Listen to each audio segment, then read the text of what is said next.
హ్మ్. అంటే కాంప్లిమెంట్స్ వచ్చి ఉంటాయిగా? చాలా వచ్చినాయి. బెస్ట్‌గా అనిపించింది ఏంటి మీ కాంప్లిమెంట్? ఏదండి? ఈ 2 సినిమాల్లో మీకు వచ్చిన బెస్ట్ కాంప్లిమెంట్ ఎవరి దగ్గర నుంచి? బాహుబలికి ఒక కాంప్లిమెంట్ వచ్చిందండి. అది చాలా స్ట్రేంజ్ కాంప్లిమెంట్. మొన్న మధ్యన 5-6 రోజుల క్రితం పుష్కరాలు స్నానానికి వెళ్ళానండి. మీరు కూడా వెళ్ళొచ్చారా? కొవ్వూరులో మాది కొవ్వూరు అండి. అవును.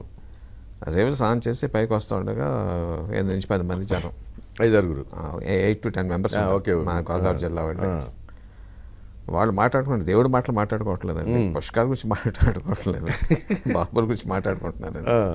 ఏం మాట్లాడుకుంటున్నారంటే అంటే అన్పార్లమెంటరీ లాంగ్వేజ్ అండి. అదే గోదావరి భాషలో, గోదావరి జిల్లాల భాషలో, గోదావరి జిల్లాలో అన్పార్లమెంటరీ లాంగ్వేజ్. అంటే ఇక్కడ చెప్తే బాగోదండి. అవును. అసలు ఏమనుకుంటున్నాడు ఆ డైరెక్టర్? ఏమనుకుంటున్నాడు? సగం వదిలేతాడేంటి? ఎడ పడగల అసలు అని చెప్పుది కొట్టాలి అంతే. ఇంకా ఏదేదో చేయాలి, ఏదేదో చేయాలి. అంటే ఒక పక్క నవ్వు వస్తుందండి, ఒక పక్కనేమో ఏంటి బూతులు వినిపిస్తున్నాయి, బూతులు వినిపిస్తుంటే కోపం రావాల్సింది పోయి నవ్వు ఆనందం 2 వస్తున్నాయండి. వచ్చేసి వెరీ స్ట్రేంజ్ సెన్సేషన్ అండి. యాక్చువల్గా ఏమన్నా మన బూత్ చాలా కోపం వస్తుంది అంతే కదా. ఆ కోపం పోయి దాని వెనకాల ఎంత నచ్చేసింది కదా వాళ్ళకి, ఎంత ఇన్వాల్వ్ అయిపోయారు, తహతహలాడిపోతున్నారు.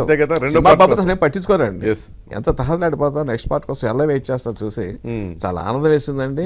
ఆనందం వెనకాల చిన్న భయం స్టార్ట్ అయిందండి. ఇప్పుడు ఆడియన్స్ ఎక్స్పెక్టేషన్స్ మనం రీచ్ అవ్వాలి. ముందేదో మన కథ ఉందండి, రాసుకున్నామండి. బట్ ఈ సినిమా సక్సెస్ చూసిన తర్వాత ఈ బాహుబలికి ఇంత అంచనాతో రాలేదండి సినిమాకండి. ఓకే, రాయమూడి మంచి సినిమా తీస్తాడు అని అంచనాతో వచ్చి ఉంటారండి. ఈ సినిమా చూసిన తర్వాత అంచనాలు ఎక్కడికో పెరిగిపోయినాయి. అవును. అంటే ఏ లెవెల్కి ఉందంటే సినిమా ఇంటర్నేషనల్లో ఎవరు చూడటువంటి హాలీవుడ్ రిపోర్టర్లు కూడా అవును ట్రైలర్ చూసి షార్ట్ బై షార్ట్ అనాలిసిస్ రాశారండి. ఒక ఆవిడ కరెక్ట్ షార్ట్ బై షార్ట్ అండి, విచ్ ఇస్ అన్హెర్డ్ ఆఫ్ అనమాట అండి.